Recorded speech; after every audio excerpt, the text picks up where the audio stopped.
remarks I'm going to give later on today. And I'm going to put things in the context of Illinois. There's, the president said the private sector is doing fine, and I would argue that he's free to say that, but he's really revealing that his standard is the state of Illinois. If Illinois' economic performance is your worldview, then you can maybe make the argument that things are fine, but when Illinois has more per capita debt than any state in the union, when Illinois has raised taxes and failed to close a budget gap, when other states around us are well governed and are poised to come in and actually are competing and taking jobs out of Illinois, when our unemployment rate in Illinois is higher than the national average, and if you're a president from Illinois, then you perceive the private sector is doing just fine. It's not, and I think the rest of the world has figured that out. I think that there's a great deal of concern about the direction that Washington, D.C. has been going under the president's leadership. And Illinois plays a pivotal role in Nancy Pelosi's drive to become Speaker of the House again. The Democratic Congressional Campaign Committee Chairman Steve Israel said that the pathway for the Democrat majority is to go through the Illinois redistricting process, not through the Illinois voters or not through anything else, but through the Illinois redistricting process. And now the Illinois redistricting situation is old news, but I think what's interesting about it is I think we're going to see Illinois congressional candidates overperform on election day. And that is Illinois Republicans that are going to come through in large part because they're running within the context of a state that is being miserably run, and it has been miserably run by one party for quite a long time. So that's the lay of the land. I just got off the plane a little bit ago, and I'd be happy to open it up for questions that you have. Anything that I can be responsive on? Yes, sir. Congressman, do you think there's a chance that the Democrats here in Illinois will have what I would like to call the audacity to ask for a bailout of the federal pension, or I'm sorry, their own pension in Illinois? And secondly, what would your response to that be if they did do that? Well, that's come up in a couple of conversations. There was a footnote in one of President Quinn's budget documents that sort of alluded to the possibility of a federal bailout. I led an effort to get all the Republicans on the congressional delegation, along with the chairman of the appropriate committees in Congress, and they joined a letter to Governor Quinn, communicating to him that it's a complete non-starter. So the notion of a federal bailout coming to the state of Illinois is simply not going to happen. Yes? I was wondering, Congressman, your reaction. During the spring legislative session here in Illinois, 16 Republican members of the Illinois House and Senate voted to allow Cook County to implement parts of Obamacare 2 years early. What are your thoughts on that vote? I think really the court is going to be dealing with the health care law within the next several weeks, and this is going to be something that is going to be disposed of largely from a constitutional point of view. And the court's going to make one of three decisions. They're going to uphold the whole law, they're going to strike the whole law down, or something in between, maybe striking down individual mandate or the guarantee issue or something along those lines. So I think it's maybe moving a little bit too quickly to do anything on the implementation side of the new health care law. I wouldn't have voted that way, particularly in light of the fact that it's not a settled constitutional question. Yeah, Carrie.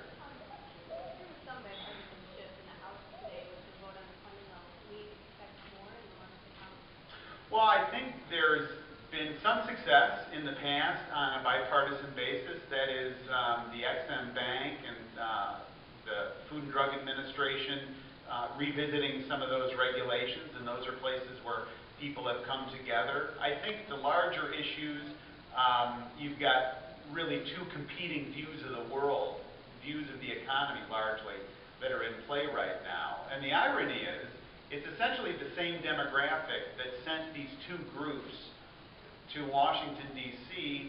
and equipped them with very different views. So in other words, in 2008, independent voters gave President Obama their confidence. 24 months later, in the 2010 cycle, that same demographic essentially, I risk overstating, but essentially voted for a check and balance Congress, I would argue.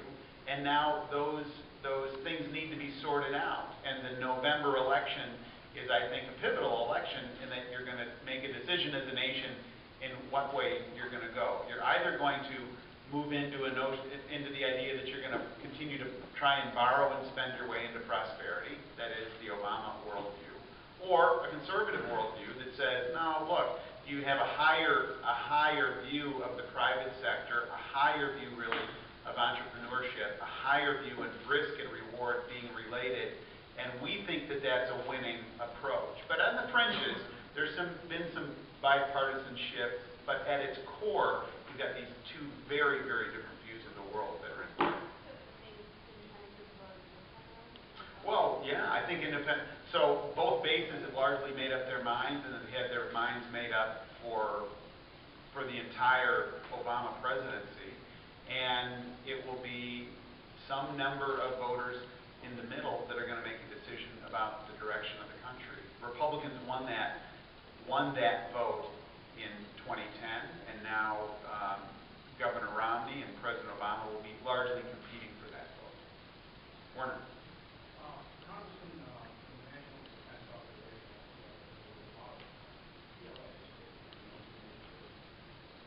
provide for project labor. I guess I'm a little counterintuitive. I look at this as a tool that says if an agency wants to use one of these PLAs to try and put something into place, and it's a tool similar to what Walmart has used or others in the private sector, then fine, let them do it. I don't think it should be a requirement, but nor do I think it should be prohibited. Senator Roskam? Yes, sir. There seems to be an accumulation of big government policies that aren't about budget and welfare, but they are about surveillance and about police powers and about confiscating of private assets, land, even food. And so we're increasingly faced with a government that if there was some kind of bad regime that wanted to try to force something Americans didn't want, and it's going on now. Maybe in future years, though, they would be able to hold up an Iron Mountain or wherever they want to go to, and a lot of bad things could be happening by government. And we've even had reports of military and law enforcement personnel given questionnaires as to whether or not they'd be willing to fire on citizens. Whenever there's a new issue that is kind of along those lines, another dot that might be connected, are you interested in connecting those dots? And there's some conversation in Congress about those issues?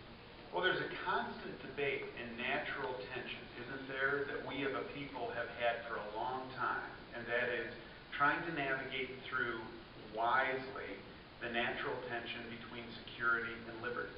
It's an old tension, and it's one where we've been pretty successful in moving through in the past, but we've had success because there's been an awareness on the part of the public that when they have given authority to the government, they've understood that it's a delegated authority and that the public can reclaim it.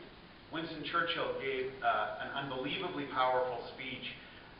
It was in early September of 1939 when it was clear that the Germans had run into Poland. I think it was September 3rd, 1939, and it was on the floor of the House of Commons.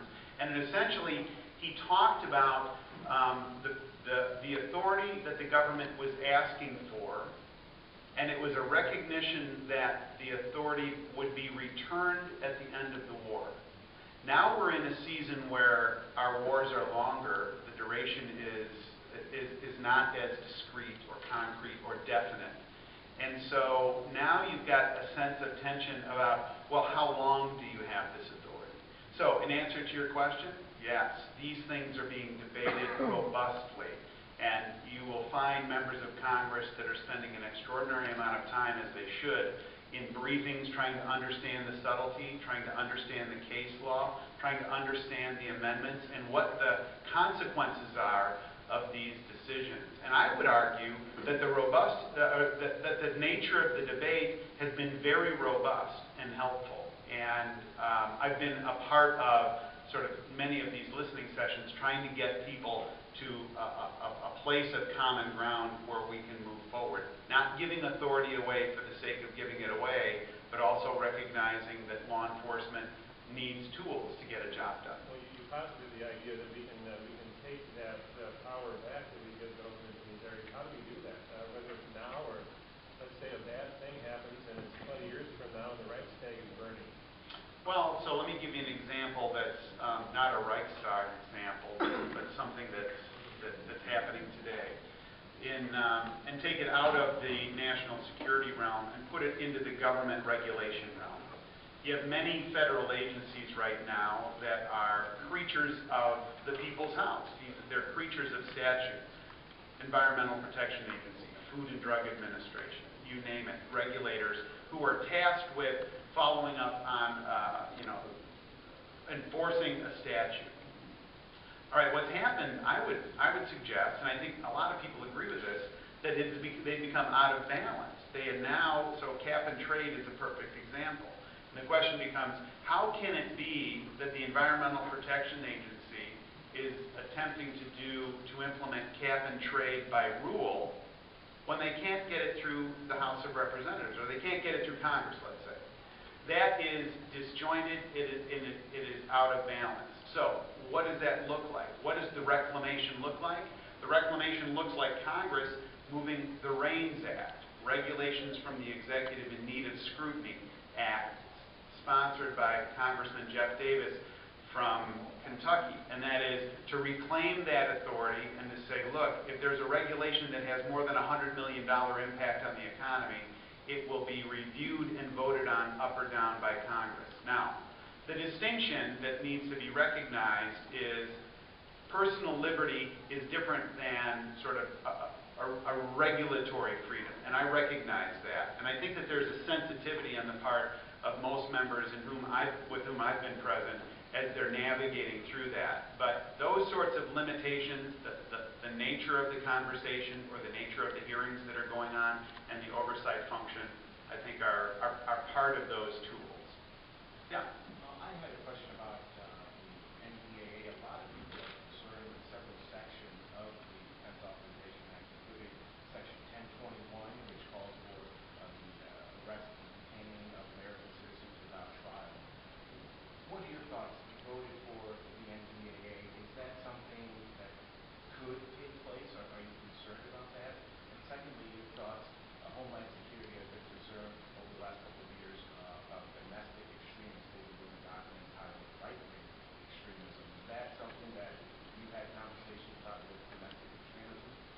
I am concerned about the nature of the threat and the changing nature of the threat to our freedom, as is everybody here. So when we've gone through and listened to the nature of the concerns that were raised, they didn't trigger a threshold for me that said that there had been, an abuse of any sort of power over the past 10 years, essentially. So no demonstrable abuse in a decade, which I think speaks volumes. But secondly, also a notion that if somebody is an enemy combatant that has declared themselves an enemy of the United States, then they put themselves into a different category. And I would be the first to acknowledge that there's ambiguity there, but I don't think that we should resolve the ambiguity in their favor. I would resolve the ambiguity in favor on the safety side. Last question. Get me the details. Give me the language of the section, and I can comment with you. Last question. Yeah.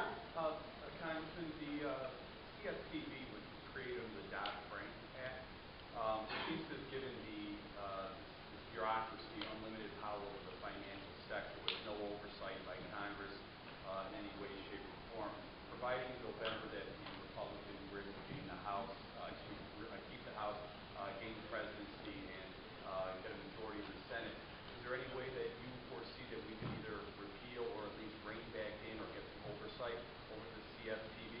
I think what you're going to see on a wide range of issues, that included, is a Congress that will come in, work with the Romney administration, and try and directly go towards those things where too much authority has gone to the federal government, or regulations that are based on dogma and nonsense as opposed to really safety and soundness. And there is so much that went through the Congress while Speaker Pelosi was in authority that you almost don't have enough time during the day to get to it all. So that would be one, along with all of the health care work, getting into the spending questions, and all of those things, I think, to clean the slate and really get a good foundation where regulation is smart, thoughtful, and makes sense, and isn't just driven by a narrow agenda. Just to follow up, is there any particular reason the Democrats decided to leave Fannie Mae and Freddie Mac, probably the biggest drivers to our financial downfall, out of the Dodd-Frank Act? Your guess is as good as mine. You got to go to them, as they're fashioning their approach on things. So thanks for your interest, and thanks for coming out. It's good to spend time with you. I'll see you around.